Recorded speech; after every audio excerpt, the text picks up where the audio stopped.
عمومی طور پہ ہم کسی سے محبت اس لیے کرتے ہیں کہ اس کا ہمارے کندھوں پر کوئی احسان ہوتا ہے تو ہم اس کے بدلے میں اس سے پیار کرتے ہیں۔ ٹھٹھرتے موسم میں جب بدن سردی سے کپ کپا رہا ہو اور کوئی بندہ دودھ کا گرم گلاس پیش کر دے، چائے کی پیالی پیش کر دے، تو ساری زندگی اس کا احسان نسلی شخص کو نہیں بھولتا۔ تو کسی کا احسان جو آپ کے کندھوں پر ہو، آپ اس کے احسان کے بوجھ تلے دبے رہتے ہیں۔ یار اگر کسی سے اس لیے پیار کیا جاتا ہے کہ اس کا آپ کے ذمے کوئی احسان ہے، تو مجھے بتاؤ کائنات میں اتنے احسان کسی کے ہو سکتے ہیں جتنے آمنہ کے لال کے احسانات ہیں؟ ہم حضور کے احسانات کے بوجھ تلے دبے ہوئے ہیں۔ میں یہ بات اکثر کہا کرتا ہوں کہ ہمارے بدن پہ اتنے بال نہیں ہیں جتنے رسول اللہ کے احسانات ہیں۔ ہم اپنے وجود میں بھی ان کے مرہون منت ہیں۔ اگر وہ جلوہ گر نہ ہوتے اس کائنات کو خلعت وجود ہی نہ ملتا۔ یہ دنیا بنائی ہی گئی حضور کے لیے۔ انسانیت مقروض ہے جناب رسالت مآب صلی اللہ علیہ وسلم۔ کیا آپ نہیں جانتے کہ باپ اپنی بیٹی کو زندہ درگور کر دیتا تھا؟ تو بتاؤ یہ کتنا بڑا ظلم تھا۔ اور میرے اور آپ کے آقا و مولا نے اس زمانے میں جب بیٹیوں کو زندہ درگور کر کے باپ فخر کر رہا تھا، فرمایا لوگوں سن لو، میری فاطمہ میرے جگر کا ٹکڑا ہے۔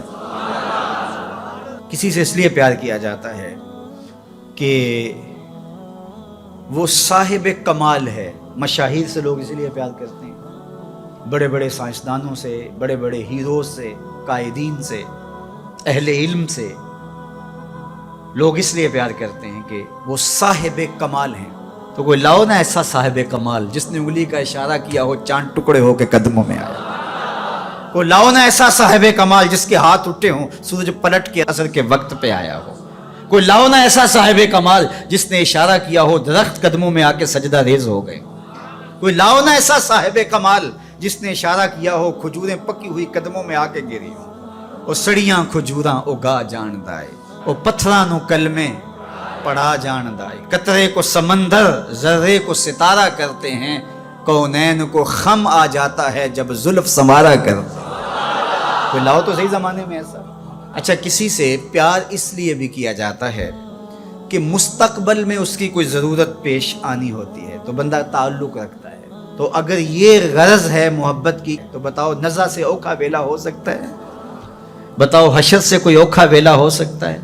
اس اوکھے ویلے نہ باپ کام آئے گا، نہ ماں کام آئے گی، نہ بہن کام آئے گی، نہ بھائی کام آئے گا، نہ بیوی، نہ دوست، نہ اولاد، نہ مال، کچھ بھی کام نہیں آئے گا۔ اگر وہاں کام آئے گا تو آمنہ کا لال ہی کام آئے گا۔ تو پھر آؤ نہ ان سے محبت کا رشتہ جوڑتے ہیں۔ کسی سے اس لیے پیار کیا جاتا ہے کہ وہ سونا بہت ہے۔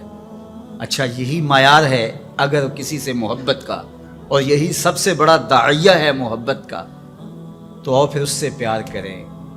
مکھ چند بدر شاہ شانی ہے، متھے چمک دی لاٹ نورانی، کالی زلف تے اکھ مستانی ہے، مخمور اکھی ہن مد بھریاں، سبحان اللہ ما اجمل کا ما احسن کا ما اکمل کا، کتے مہر علی کتے تیری، اللہ اکبر۔ آؤ پھر ان سے پیار کیجیے۔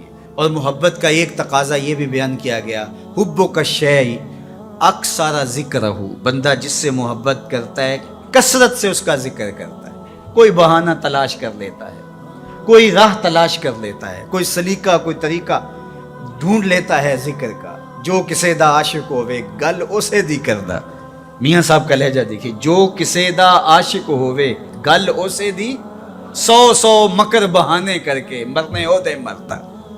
تو جس سے محبت ہوتی ہے تو بندہ پھر اسی کی بات چھیڑتا ہے، اسی کا تذکرہ چھیڑتا ہے۔ کثرت ذکر قرار جاں کا سبب اور ذریعہ ہے، اور تسکین کا سبب اور ذریعہ ہے۔ محبت کا ایک تقاضا محبوب کی اطاعت اور فرما برداری ہے۔ جس سے بندہ پیار کرتا ہے اس کی بات بھی مانتا ہے، اس کے انداز کو اختیار کرتا ہے، اس کے طرز زندگی کو اپنے زندگی میں اتارنے کی کوشش کرتا ہے۔ وہ کیسی محبت ہے کہ محبت اور محبوب کی مخالفت ہو رہی ہو۔ میں اور آپ غور کریں ہمارا کیا کیا حضور کو پسند ہے۔ سر کی چوٹی سے لے کے پاؤں تک اپنے آپ پر غور کریں۔ اپنی شادی بیاہ سے لے کے عقیقے ولیمے تک اپنے انداز زندگی پہ غور کرے، اپنے بچپن سے لے کے بڑھاپے تک اپنی زندگی پہ غور کرے، اپنے کاروبار سے لے کر کے طرز معاشرت پر غور کرے، حضور کے نام کے نعرے لگاؤ، حضور پہ درود پڑھو، حضور کے حسن کا ذکر کرو، حضور کی نعتیں پڑھو، محافل سجاؤ، حضور کے لیے قربانیاں پیش کرو، لیکن کیا ہم اپنے جذبات کی قربانی نہیں دے سکتے؟ اپنی زندگی کو ان کی محبت کے سانچے میں نہیں ڈال سکتے؟ اگر ہم نہیں ڈال سکتے ہیں تو پھر ہماری محبت ابھی خام ہے، ابھی کچی ہے۔ یہ ربیع الاول کا موسم یہ ہمیں موقع فراہم کرتا ہے۔ کثرت ذکر محبت کی نشت کا سبب ہے، حضور کے جمال کا تذکرہ حضور کی محبت کی نشت اور نہضت کا ذریعہ ہے، حضور کے فضائل و مناقب کی باتیں سننا حضور سے پیار کو بڑھانے کا ذریعہ ہے، اور پیار جب پیدا ہوتا ہے تو پھر اس کا لازمی نتیجہ عمل اور عملی زندگی بھی ہے۔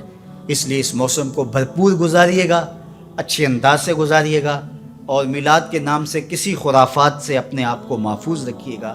یہ دھوم دھڑکے، یہ ڈھول باجے اور یہ رسے باندھ کر کے راستوں کو بلاک کر کے لوگوں کو اذیت پہنچانا، یہ میرے نبی کا طریقہ نہیں ہے۔